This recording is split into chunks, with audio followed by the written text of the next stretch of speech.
News 18 India. Pakistan चुनाव के बाद अब बात लोकसभा चुनाव 2024 की करते हैं। आज राज्यसभा में प्रधानमंत्री नरेंद्र मोदी ने 3.0 का विजन पेश किया। 100 दिन, 400 सीट और तीसरे टर्म में भारत में स्वर्णिम युग का वायदा। कुल मिलाकर कहें तो आज राज्यसभा में प्रधानमंत्री नरेंद्र मोदी ने अपना मैनिफेस्टो सुना दिया, जिसमें कमिटमेंट है, डेडिकेशन है, डेवलपमेंट है और अब की बार 400 पार की ललकार है।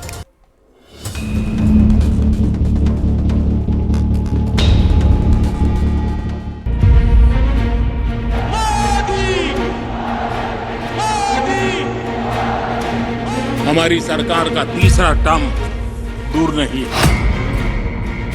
कुछ लोग इसे मोदी 3.0 कहते हैं। मोदी 3.0 विकसित भारत की नींव को मजबूत करने के लिए पूरी शक्ति लगा देती है। अब हमारी सरकार का तीसरा कार्यकाल भी बहुत दूर नहीं है। ज्यादा से ज्यादा 100-125 दिन बाद, और अब की बार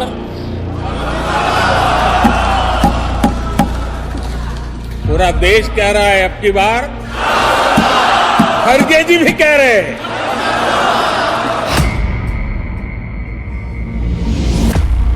प्रधानमंत्री नरेंद्र मोदी ने तीसरे टर्म की भविष्यवाणी कर दी है।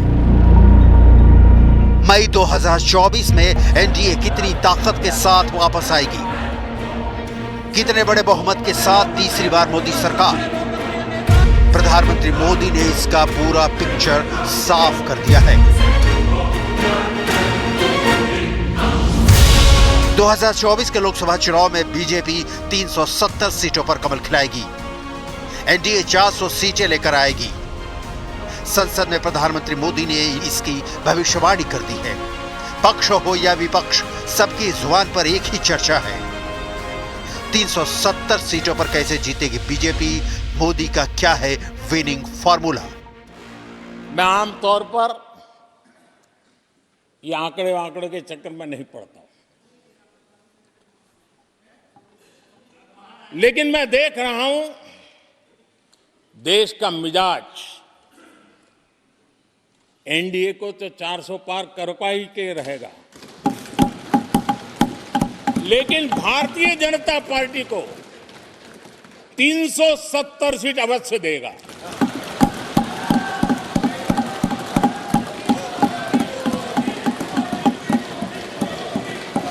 बीजेपी को 370 सीट और एनडीए को 400 पार। प्रधानमंत्री ने जो संसद में कहा वो पहली बार बोला है। उन्होंने पहली बार भारतीय जनता पार्टी का लोकसभा चुनाव में सीट का नंबर बता दिया है, एनडीए की सीटों का लक्ष्य बता दिया है। पीएम ने यह भी बता दिया है कि सिर्फ 100 दिन बाद 370 सीटों से जीतने की गारंटी बीजेपी ने तय कर ली है। एनडीए 400 पार वाली गारंटी का मोदी गणित क्या है? सिर्फ 1984 के चुनाव का अपवाद छोड़ देते 370 सीटें किसी भी पार्टी को नहीं मिली है। सवाल है इस रिकॉर्ड को नरेंद्र मोदी किस फॉर्मूले के साथ तोड़ने की तैयारी में है। आखिर नरेंद्र मोदी के दिमाग में ऐसा क्या विनिंग फॉर्मूला है जिससे बीजेपी को अपने दम पर 370 सीटें आ जाएंगी। हमारी सरकार का तीसरा टर्म दूर नहीं है।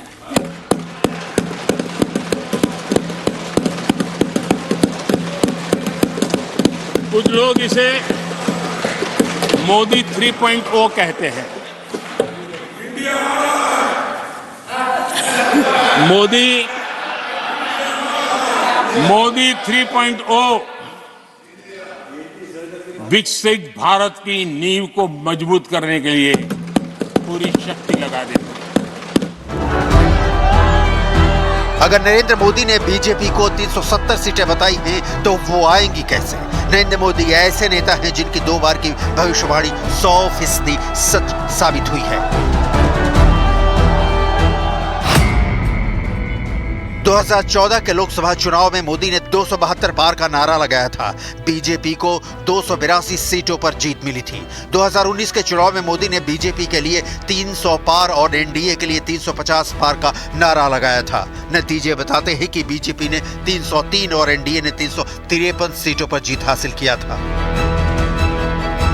2014 में या फिर 2019 में मोदी ने 400 पार का नारा नहीं दिया था, ना ही बीजेपी के लिए 370 सीट का लक्ष्य तय किया था। लेकिन इस बार तीसरे टर्म की गारंटी भी दे रहे हैं और तीसरे कार्यकाल को बहुत बड़े फैसलों वाले कार्यकाल की भविष्यवाणी भी बता रहे हैं। नरेंद्र मोदी जी हम सबके बीच में जोरदार स्वागत करिए, बोलिए भारत माता की। मोदी की गारंटी का दौर है। मोदी की गारंटी का दौर है। नए भारत की भोर, नए भारत की भोर। आउट ऑफ वारंटी चल रही दुकानें, आउट ऑफ वारंटी चल रही दुकानें खोजे अपनी ठोर। चर्चाएं तो इस बात की भी है कि पिछले चुनाव में मोदी लहर में बीजेपी 300 पार की थी, लेकिन इस बार राम लहर में 400 पार की तस्वीर दिख रही है।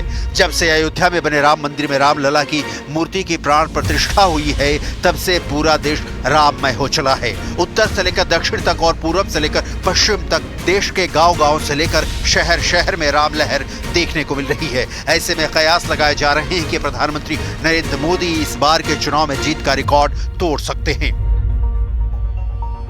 राम भारत की आस्था है, राम भारत का आधार है, राम भारत का विचार है, राम भारत का विधान है, राम भारत की चेतना है, राम भारत का चिंतन है, राम भारत की प्रतिष्ठा है, राम भारत का प्रताप है, राम प्रवाह है, राम प्रभाव है, राम नेति भी है, राम नीति भी है, राम नित्यता भी है, राम निरंतरता भी है, राम विभु है, विशद है, राम व्यापक है, विश्व है, विश्वात्मा है।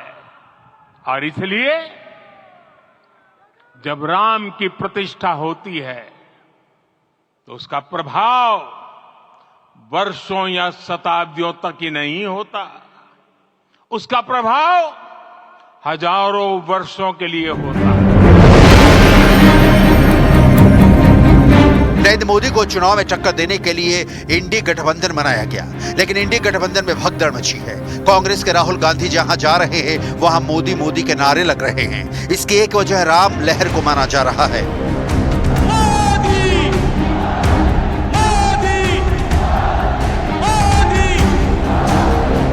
ऐसे कयास लगाए जा रहे हैं कि प्राण प्रतिष्ठा से पहले नरेंद्र मोदी ने जिस तरीके से दक्षिण भारत के मंदिरों का दौरा किया था, उसका सीधा असर उत्तर से लेकर दक्षिण भारत के वोटरों पर पड़ा है। साथ ही छत्तीसगढ़, राजस्थान और मध्य प्रदेश के विधानसभा चुनाव में बीजेपी को मिली जीत के बाद बीजेपी को भरोसा है कि यहां लोकसभा चुनाव में बड़ी जीत मिलेगी।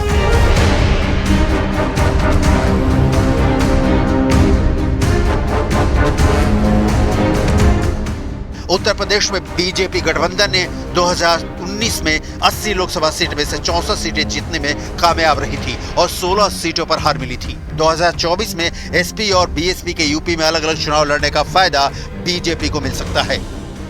Our NDA gets even stronger. Although Prime Minister has already announced on the floor of the House that NDA would be 400 plus in the next upcoming elections, and we welcome any move from any party to come and join the NDA and contribute towards fulfilling the vision of Viksit Bharat by 2047. उत्तर भारत के हिंदी भाषी राज्यों उत्तर प्रदेश, बिहार, राजस्थान, छत्तीसगढ़, मध्य प्रदेश, दिल्ली, झारखंड, हरियाणा, हिमाचल प्रदेश और उत्तराखंड में 193 सीटें हैं। इन राज्यों में फिलहाल 177 सीटों पर बीजेपी का कब्जा है। बीजेपी का टारगेट इन राज्यों में अधिक से अधिक सीटों को बढ़ाने का है। एनडीए को 400 पार के आंकड़ा पार कराने के लिए दक्षिण के तमिलनाडु, केरल, तेलंगाना और आंध्र प्रदेश में जीत दर्ज करनी होगी। पूर्वोत्तर पर बीजेपी ने बड़ी जीत का लक्ष्य तय किया है। इसके साथ साथ प्रधानमंत्री मोदी की अगुवाई में एनडीए ने वोट के इजाफे से सीटों में मुनाफा का लक्ष्य भी तय किया है। बीजेपी की कोशिश 2024 के चुनाव में अपने वोट फीसदी को बढ़ाने का है।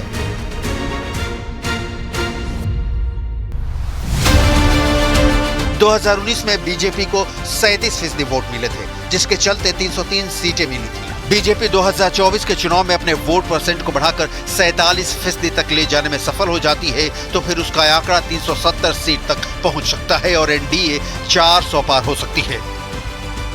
मोदी के शब्दों में 4 जातियां, 400 पार की गारंटी। बजट में मोदी ने 4 वर्गों के विकास पर जोर दिए जाने की बात कही। मोदी ने हमेशा ही 4 जातियों का जिक्र किया है, जिनमें महिलाएं, युवा, किसान और गरीब शामिल हैं। और अगर चुनावी गणित की बात करें तो इनके वोटों की तादाद बहुत अधिक है। ऐसे में विरासत विकास के साथ साथ 2024 चुनाव में इन 4 जातियों के वोट से मोदी मिश्रण 400 को साधने की तैयारी में है।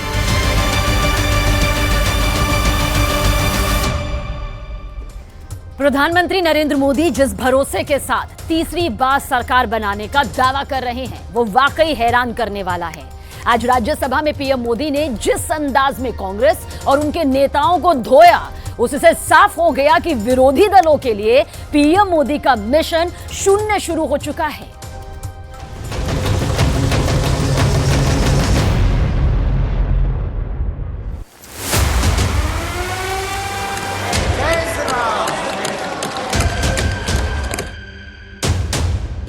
कुछ लोग इसे मोदी 3.0 कहते हैं।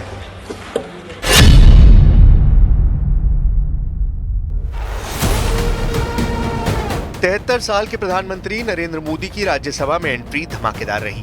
राष्ट्रपति के अभिभाषण पर पीएम मोदी का जवाब वाकई शानदार रहा। तीखे तेवर और प्रचंड हमलों से पीएम मोदी ने जहां कांग्रेस समेत पूरे विपक्ष को धो डाला, तो वहीं अपने 90 मिनट के भाषण में पीएम मोदी ने 10 साल के कार्यकाल का पूरा हिसाब देने की कोशिश की।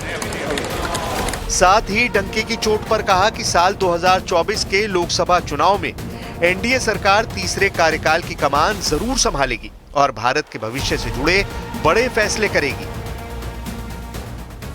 हमारी सरकार का तीसरा टर्म दूर नहीं है।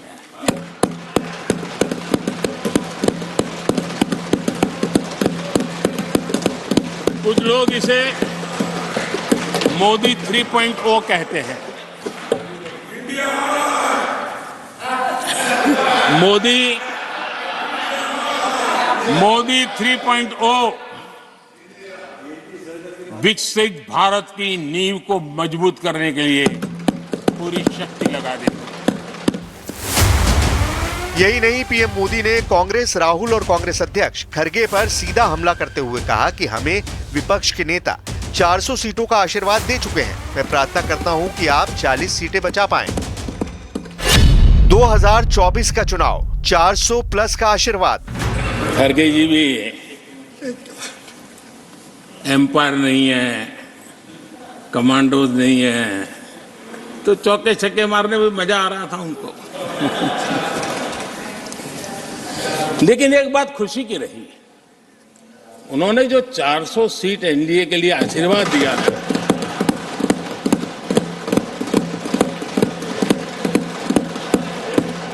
और मैं अरविंद जी के इन आशीर्वाद को, आपके आशीर्वाद मेरे सर आंखों पर। पश्चिम बंगाल से चैलेंज आई है कि कांग्रेस 40 पार नहीं कर पाएगी, 40 पार नहीं कर पाएगी। मैं प्रार्थना करता हूं कि आप 40 बचा पाए। कांग्रेस नेहरू परिवारवाद, देश को क्यों दिया धोखा? अपने 90 मिनट के भाषण में पीएम मोदी ने कांग्रेस के 70 सालों के शासन पर सीधा हमला किया। यहां तक कि नेहरू की नीयत और नीति पर सवाल उठाए, जबकि इशारों ही इशारों में राहुल को युवराज बताकर उन्हें कांग्रेस का सबसे बड़ा फेलियर बताने में जरा भी देर नहीं लगाई। खड़गे परिवारवाद और यूपीए सरकार की पोल खोलते हुए पीएम मोदी ने साफ कहा कि जो काम नेहरू सरकार से लेकर कांग्रेस के नेतृत्व वाले यूपीए ने किए हैं, उनसे पूरे देश को बहुत नुकसान हुआ है। नेहरू जी ने एक चिट्ठी लिखी थी और ये चिट्ठी मुख्यमंत्रियों को लिखी थी। मैं किसी भी आरक्षण को पसंद नहीं करता। इन लोगों की मर्यादा इतनी है, अब इन्होंने अपने युवराज को एक स्टार्टअप बना करके दिया है। अभी वो नॉन स्टार्टर है।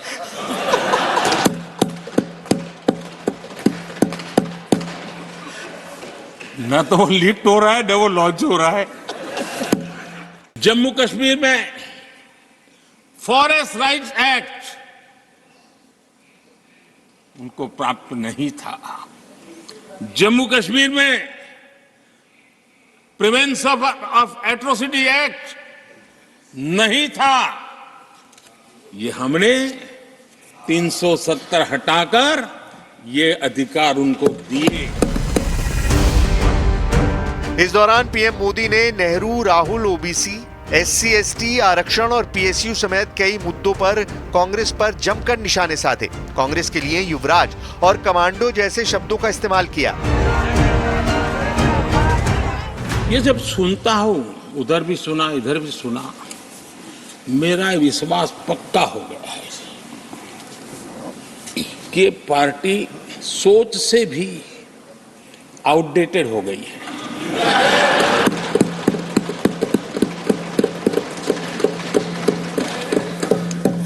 और जब सोच आउटडेटेड हो गई है तो उन्होंने अपना कामकाज भी आउटसोर्स कर दिया है।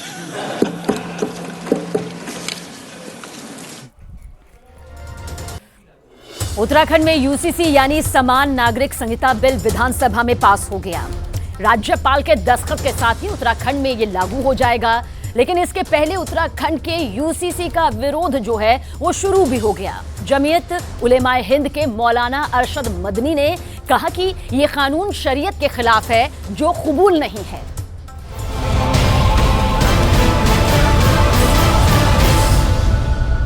माननीय सदस्य जिसके पक्ष में हो कृपया हाथ है। माननीय संसदीय कार्य मंत्री जी।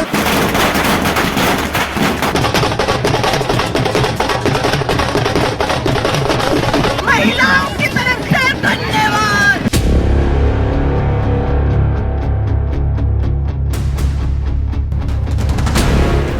विवाह, तलाक, उत्तराधिकार, लिव इन रिलेशनशिप, विरासत। प्रवर समिति द्वारा यथा संशोधित को पारित किया जाए, जो माननीय सदस्य इसके पक्ष में हो। सर्वसम्मति से अतः विधेयक पारित हुआ। आज का ये दिन उत्तराखंड के लिए बहुत विशेष दिन है। आज देवभूमि के अंदर, देवभूमि की इस विधानसभा ने आज ये विशेष विधेयक, जिसकी लंबे समय से देश के अंदर लगातार लोगों को प्रतीक्षा थी, लगातार जिसकी मांग उठती रही थी, जो बरसों बरसों का इंतजार था, वो देवभूमि उत्तराखंड के अंदर इसकी शुरुआत हुई है और विधानसभा के अंदर आज इसको पारित किया गया है। उत्तराखंड का समान नागरिक संहिता कानून 2024 पास हो गया। उत्तराखंड में रहने वाले सभी नागरिकों पर यह कानून लागू होगा। ना धर्म के आधार पर भेद होगा, ना जाति के आधार पर, ना स्थान के आधार पर। यूनिफॉर्म सिविल कोड यानी यूसीसी ने यह तय कर दिया है कि लिव इन रिलेशनशिप में हैं तो बताइए, नहीं तो जेल जाना होगा। उत्तराखंड कानून में सिर्फ आदिवासी समुदाय को छूट दी गई है, या कहे तो इन पर लागू नहीं होगा। ये छूट इतनी बड़ी है कि जमीयत उलेमाए हिंद के मौलाना अरशद मदनी इसी को दलील बनाकर कह रहे हैं कि आदिवासियों को छूट तो मुसलमानों को क्यों नहीं। लेकिन इसके डिटेल आगे। अभी तो वो कानून जिसे पास करने वाला उत्तराखंड देश का पहला राज्य बन गया है। गोवा के बाद उत्तराखंड समान नागरिक संहिता लागू करने वाला देश का दूसरा राज्य बन गया है। इस कानून के पास होने के बाद उत्तराखंड में रहने वालों के लिए क्या क्या बदल जाएगा, ये समझना बहुत जरूरी है। तभी विरोध और सहमति के सुरों के बीच से रास्ता निकल पाएगा, क्योंकि कानून बना है तो इसका पालन तो हर उत्तराखंड वासी को करना होगा। उत्तराखंड यूसीसी में सभी धर्मों के लिए समान कानून है। मतलब अभी स्थिति ये है कि अलग अलग धर्मों के पर्सनल लॉ है। कानून लागू होने के बाद सभी के लिए एक कानून होगा। दूसरा जो सबसे बड़ा प्रावधान इस कानून में है वो है बहुविवाह पर रोक, जिसकी अभी स्थिति है एक पत्नी के होते हुए इस्लाम में दूसरी शादी मान्य है, लेकिन कानून लागू होने के बाद पति या पत्नी के जिंदा रहने तक दूसरी शादी की इजाजत नहीं होगी। बहु विवाह पर रोक लगाने वाले कानून का मुस्लिम समुदाय भारी विरोध कर रहा है और इस कानून को लेकर कोर्ट जाने की तैयारी में भी मुस्लिम समुदाय दिखाई दे रहा है। मौलाना अरशद मदनी का तो साफ कहना है कि उन्हें ये कानून बिल्कुल भी कबूल नहीं है और इसके अलावा जमीयत उलेमा हिंद का कहना है कि मुसलमान ऐसा कोई भी कानून नहीं मानेगा जो शरीयत के खिलाफ हो। हिंदुस्तान की तहजीब यही है, हजारों रंग हजारों मजहब के लोग रहते हैं, हजारों कल्चर होता है और ये सब कुछ है वो एक ही ना के एक औरत मर्द सबको एक ही बराबर कर दे। उत्तराखंड यूसीसी बहुत नया कानून है। इसमें सिर्फ रिश्तों को बताने की बात नहीं है बल्कि उन्हें कानूनी मान्यता प्राप्त करना भी जरूरी है। यूनिफॉर्म सिविल कोड के मुताबिक लिव इन रिलेशनशिप का पंजीकरण कराना अनिवार्य होगा। अभी स्थिति यह है कि लिव इन रिलेशनशिप की किसी तरह के रजिस्ट्रेशन की जरूरत नहीं है, जबकि कानून के मुताबिक रजिस्ट्रेशन नहीं कराया तो 6 महीने तक की जेल तक हो सकती है या 25,000 तक जुर्माना भी लग सकता है। ये कानून हमने बनाया है, ये सब बच्चों के भी हित में है, मातृशक्ति के भी हित में। इस कानून में जहां विवाह, तलाक, गुजारा भत्ता, उत्तराधिकार, लिव इन रिलेशनशिप जैसे जो अनेक महत्वपूर्ण विषय हैं, उन सभी विषयों को इस कानून में शामिल किया गया है। यूसीसी दुर्गामी परिणाम वाला कानून है। इसे लेकर विवादात से खड़ा नहीं हुआ है बल्कि संविधान के अनुच्छेद 44 को आधार बनाकर बनाए कानून के खिलाफ विरोधियों की दलील है कि सरकार इसे लागू करने में भेदभाव कर रही है। लिव इन रिलेशनशिप कोड के तहत लिव इन में पैदा होने वाले बच्चों को जायज संतान माना जाएगा और जैविक संतान के सभी अधिकार मिलेंगे। यहाँ तक कि लिव इन में रहने वालों के लिए संबंध विच्छेद का भी रजिस्ट्रेशन कराना होगा। उत्तराखंड में मुस्लिम समुदाय की आबादी करीब 13% तक है। यूसीसी को उत्तराखंड में लागू करने के पीछे माना जा रहा है कि शायद ये मोदी सरकार के एजेंडे में है, इसलिए इसे उत्तराखंड में प्रयोग करके देखा जा रहा है कि इसका विरोध किस हद तक और कितना किया जा सकता है, या फिर इसे मोदी सरकार अगर पूरे देश में लागू करती है तो किस तरह से अनुकूल बनाया जा सकता है। रामलला की प्राण प्रतिष्ठा के बाद सरकार विपक्ष से सारे मुद्दे ही छीन लेना चाहती है। अपने वादों का हिसाब एकदम दुरुस्त करने के लिए बीजेपी ने यूसीसी पेश कर दिया है।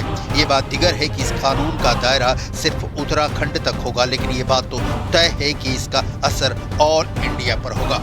अब आते हैं यूसीसी के कुछ बहुत अहम कानूनों की डिटेल पर, जिसे लेकर अब मनमर्जी नहीं चलने वाली। विवाह के लिए लड़के की न्यूनतम आयु 21 और लड़की की 18 वर्ष तय की गई है। महिलाएं भी पुरुषों के समान कारणों और अधिकारों को तलाक का अधिकार बना सकती हैं। हलाला और इद्दत जैसी प्रथाओं को समाप्त किया गया है। एक पति और पत्नी के जीवित होने पर दूसरा विवाह करना पूरी तरह से प्रतिबंधित होगा। सरसरी नजर पर यह कानून आपको पहले जैसे ही दिख रहे होंगे, लेकिन इसे बहुत ध्यान से समझने की जरूरत है, क्योंकि विविधता से भरे इस देश में यूसीसी लाना बहुत बड़ी चुनौती वाली बात है।